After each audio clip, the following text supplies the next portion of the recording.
So last night I had the pleasure of going and seeing the new Screamboat movie in theaters on release night, and I have to say this is definitely a choice for a movie. Screamboat is definitely going to be looked at as whatever you take it as. If you go into it expecting some masterpiece, some horror masterclass movie, you're going to be disappointed. If you go into it expecting to see some funny, ridiculous Steamboat Willie horror movie, you're going to be pleasantly surprised with the outcome. This movie is so ridiculous in all the absolute best ways, from the characters to the dialogue, even right down to the actual design of Steamboat Willie himself. We're going to talk about this movie. I'm going to give you guys my official spoiler-free review. So whether you've seen this movie or not, go ahead and stick around to the end of this video. I'm not going to spoil anything for you. I'm just going to tell you guys my honest thoughts and opinions. So with that said, and without further ado, go ahead and grab yourself a snack and a drink, sit tight, and let's get into this movie. So obviously, the main selling point of this entire movie since announcing the release of it is that David Howard Thornton, who is the guy who plays Art the Clown and who is also the guy who's been in other movies like Stream, he also played the Grinch character in The Mean One, he was going to be the one taking on this role as Steamboat Willie. And obviously, if you're a fan of any Terrifier movie, The Mean One, Stream, anything within that whole realm of horror, you were interested in seeing Screamboat. David Howard Thornton playing Steamboat Willie was a very good choice in my opinion. A lot of his mannerisms and a lot of the things that he does throughout the entire movie, they're very reminiscent of actions that you would see from Art the Clown, so you could see the very clear inspiration.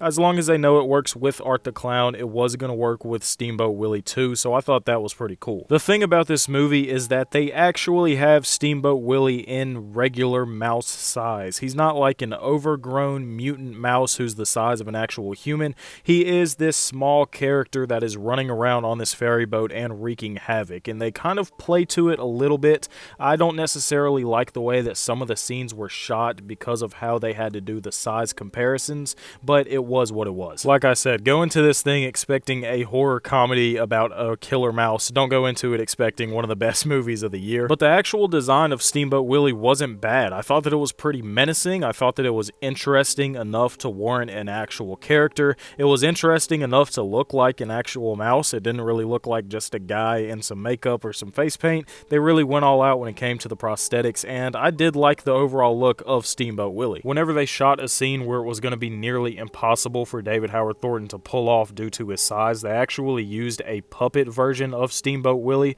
So if David Howard Thornton needed to be on somebody's head or their back or just running around jumping on something small, they actually used this little puppet version. Something else that they did in this movie that I thought was pretty comical is that they had their own take on the Disney princesses. We have this girl named Cindy, who is obviously Cinderella. We had Ariana, who is Ariel. We had Jazzy, who is Jasmine from Aladdin. We had our own take on the Disney princesses in this movie. There are tons and tons of references to Disney and to old Disney movies and music and quotes, so if you know anything about Disney or old Disney stuff, then you'll probably pick up on a lot of this throughout the movie. It's definitely something that I'm very familiar with, considering I come from a Disney family. But were there times where they went just a little overboard and tried a little too much to squeeze references in here and there? Yes. I'm not going to call it cringy because, number one, I know this movie was made to be a horror comedy. It wasn't meant to be taken seriously. But number two, I know that it's a very common thing in horror for there to be these moments where the main character is finally getting one over on the villain, and they have this ridiculous phrase that they just have to spit out before they have their moment. If you know what I'm talking about, then you know what I'm talking about. If you don't, do your thing, cuz there were so many points throughout this movie where the characters just had to spit out that one-liner before they did what they were going to do. Like I said, I'm not a big fan of this, but this movie is just meant to be comical. It is meant to be for fans of independent horror and David Howard Thornton and Fuzz on the Lens, the studios that just bring us these funny horror movies like this. It's meant for us to laugh at and enjoy, so I understand the appeal. Something else that I did like about this movie, though, is that there were several stories in one. It wasn't just these people trying to escape this boat where this maniac mouse is trying to kill everybody, everyone actually had their own thing going on. They went into everybody's personal lives, everybody's goals, everybody had their own struggles that they took a dive into and we learned a little bit about. It's always good to have characters that you can try and connect to throughout the movie, regardless of it just being a slasher. It's always good to just pad on more story so we have more things than just the mouse running around on a boat killing everybody. If you can get a connection with the characters, if you can just kind of get invested with what they're doing in their life, what they're going to do if they make it out of this alive, then you can kind of just have a better outlook on the movie overall. I'm going to be honest, guys. If you put this movie up to the mean one, I'm probably going to prefer the mean one. And it's not anything against Screamboat. It's not me saying that this is bad for what it is. It's not a bad movie. It's not a terrible movie. But I just don't know how I feel about the little mouse. I think it's a cool take on Steamboat Willie and the whole mouse horror thing that's going on after it became public domain, because not everyone else is trying to do a mini actual mouse size version. A lot of people were just doing guys in a mouse mask running around killing people.